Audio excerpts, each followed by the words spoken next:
How are we doing? I just want to talk about the help that's out there for people that are suffering with mental health or in a distressful situation or struggling to deal with what they're having to deal with mentally. Obviously, this is from my own experience. So I often reflect on how much I must have cost the taxpayer. Even at the time, I was paying 40% tax and earning a fortune, and etc., etc. Sometimes, not all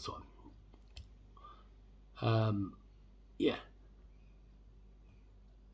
So once I was diagnosed and started going off the rails, self-medicating horrendously with drink and narcotics, which obviously doesn't help to put your head in the right place. And that's when you start acting recklessly and doing ridiculous things. I would say for 2 years, I'm sure I've got a friend or two that can back this up,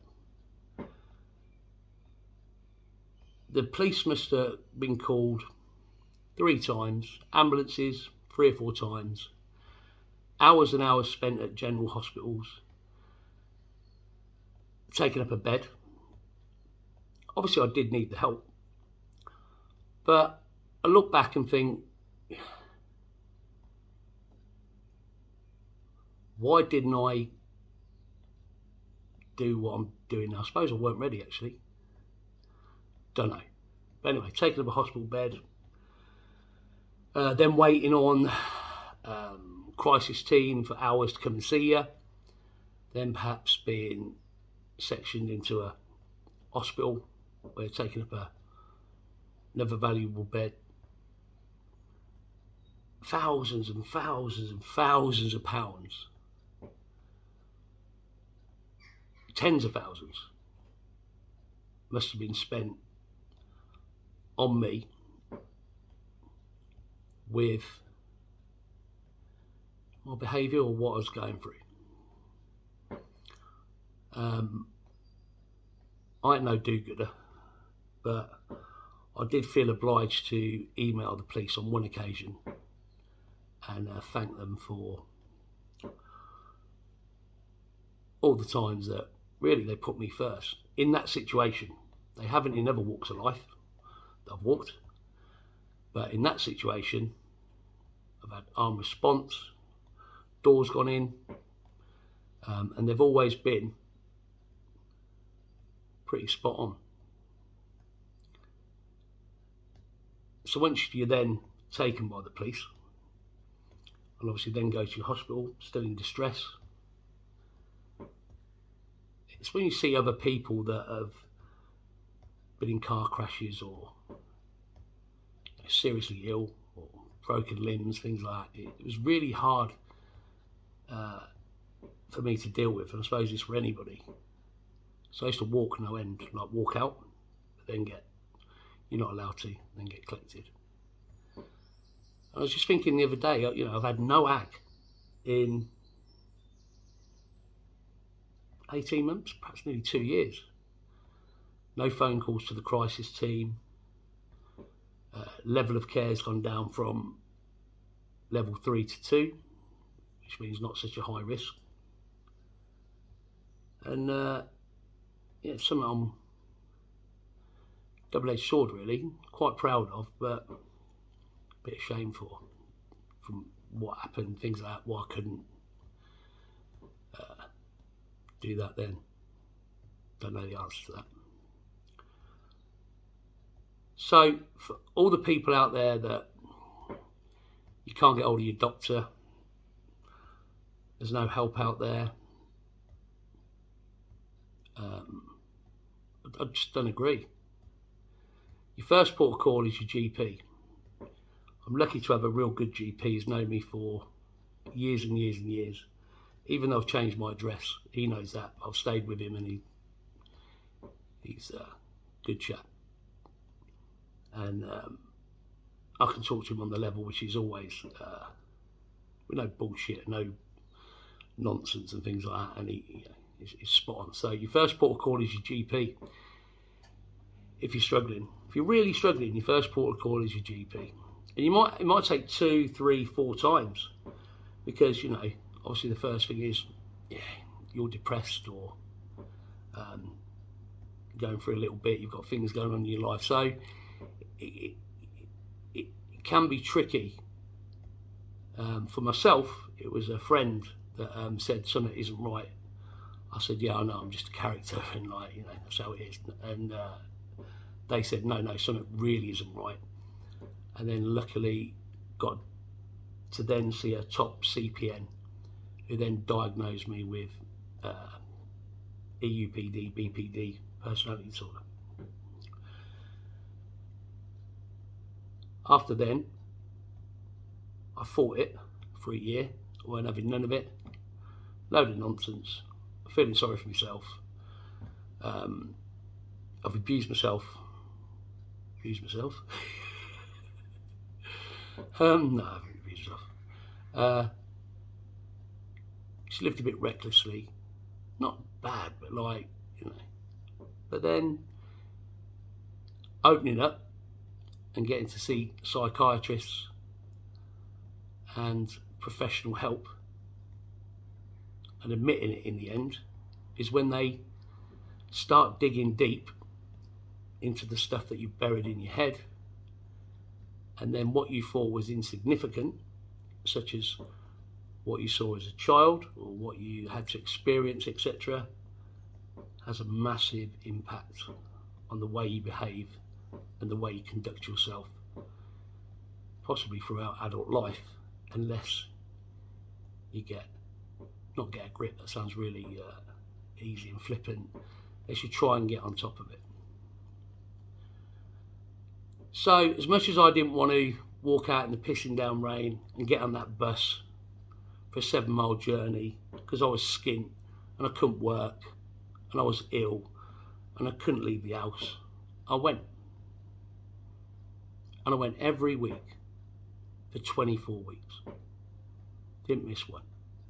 Got asked to leave a few times because I lost the plot, anger, tantrums, you know, that part of BPD where unfortunately it doesn't leave you, but you can deal with it. But, you know, that sport brat thing, that's not going to leave you. You just have to deal with that. Yes, it's very hard for them, and it's hard for me.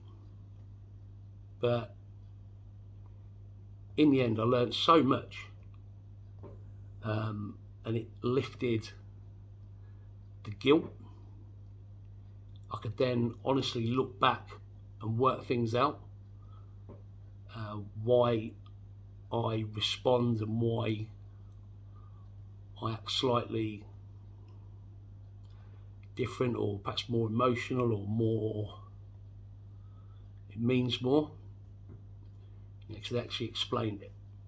I'm no fool. I was looking at YouTube and reading stuff and all the rest of it, and sometimes you think to yourself, when somebody's telling you what, you know, they haven't experienced it, what, just because they've been to university and etc., they're not going to know. But you just have to go with it. You just have to go with it, because and trust professional opinion, I personally think. So that was a real good thing. But then I won't, you know, I didn't stop there. I then went to my GP and I said, I want to do more of this. And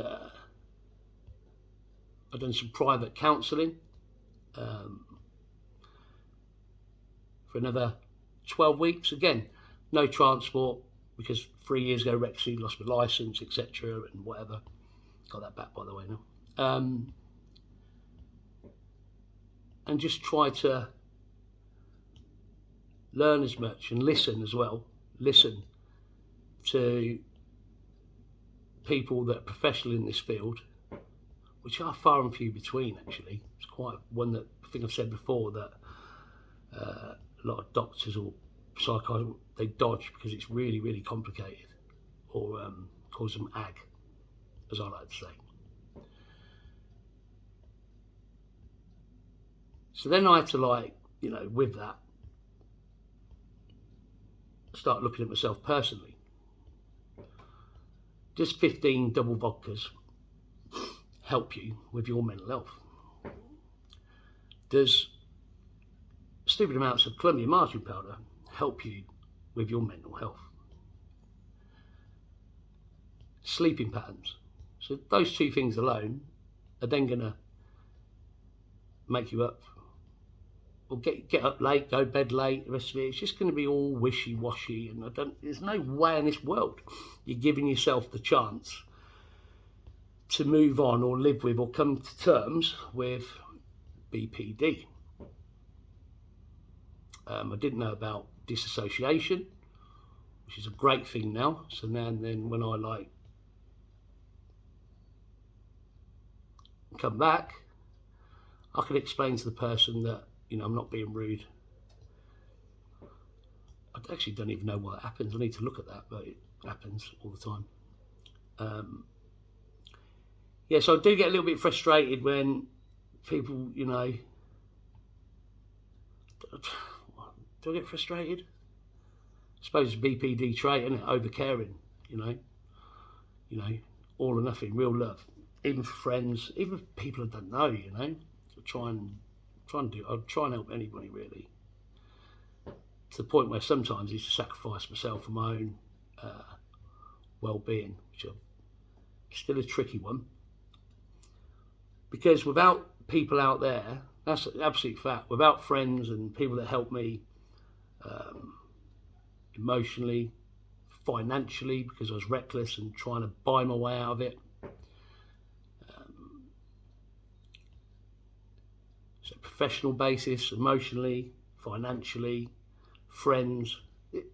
Not only the financial burden I put on, the community as far as like police, ambulances, doctors, crisis teams, mental hospitals, etc., bus passes, because you don't have all that sort of thing. I know a lot of my friends were worried as well, and I hope that by cracking on and getting myself sorted that they're proud, and I hope they feel as though that I was worth it, because it's something that I will never ever forget, and it's something I think about a lot. Without quite a few people, to be honest with you, which makes me feel very humble. I've got some really, really good friends. I am a nice bloke. I really am, but a lot of people also don't understand, and things as attention seeker and a cocky twat, when really it's just a question of reaching out and the fear of isolation, abandonment, jealousy, etc. So yeah, without opening up, without friends, messages behind my back saying that worried about him, what can we do, and this, that, and the other, and it's quite it's obviously you feel a bit guilty, you feel a bit of a fucking burden, you feel a bit of a dick, but I definitely put it on record that you know who you are, all of you, and I genuinely thank you from the bottom of my heart, and you'll have it all back with interest in lots of different weird and wonderful ways, as I'm sure you know, because it's a fact that I would not be here without that support. That weren't easy to say. So for anyone out there that's struggling, anyone out there that thinks by posting on BPD sites on Facebook or is really going to help, I don't think it's going to. Obviously it's good to talk, and I remember the amount of nonsense I used to post, and it's all night and all there is crazy shit. But there is help out there, lots and lots. You just gotta, if you're 24 in the queue, you're 24 in the queue. If it's a 10-mile bus ride, it's a 10-mile bus ride. It depends how much aggro it's giving you. If it's going to cost you, it's going to cost you like your life, or damage to yourself, things like that. It's got to be worth it. Got to be. I suppose that's the proudest thing, which is pretty unusual for myself, because I didn't know. Normally I would just like dwell on that, upset for years and years and years. It would never leave, and broken-hearted, and worries me, and all the rest of it. And I think that's the massive change that in myself is, I'm proud I've done something about it. I'm proud of the support that I had around me. I'm proud that people believed, and I'm proud I didn't quit.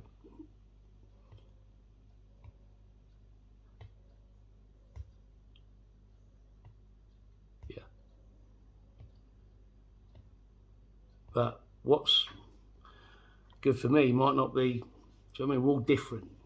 We're all different, I suppose. Of course we are, in lots of ways. But I'm just basically trying to say, I suppose, just, don't give in. Don't, it's not a life sentence. I've said before, there's so many positives, so many, exciting life, and spur the moment, and, good stuff, crap. Yeah. So GP, I have to go and tell him 10 times and get referred to specialist, consultant, get a diagnosis, because like BPD ain't depression, BPD ain't, it's a lot of different, there's a mix, and the bipolar, and there's lots of different, not medic, but that. But it's emotional, it's like getting your head right, isn't it? So yeah, that's what I wanted to share with you today. Tell you a funny story, right? Tell you a funny story. Perhaps not funny. But everything I do ends up in comedy.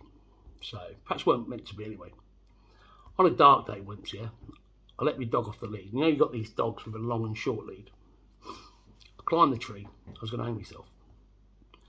So I got to the top of the tree, put the lead round my neck. Police running through the park. This is terrible, by the way. Imagine, it's terrible. With their torches, the rest of it, shouting, "Done." As I jumped, instead of, I had it on the long lead, and I abseiled straight down the tree, straight into his arms. Oh dear. I might cut that bit out, I'm not sure. Just trying to lift it up a bit. Life's full of ups and downs and different things and things like that. But, thinking about that, doesn't matter what life throws at me, if I end up like in Speedos, flip-flops, in the winter with 50 pence tucked down my pocket, because they're inside pockets, Speedos, as you perhaps know, I'll still be happy to be alive. True. Take care, yeah?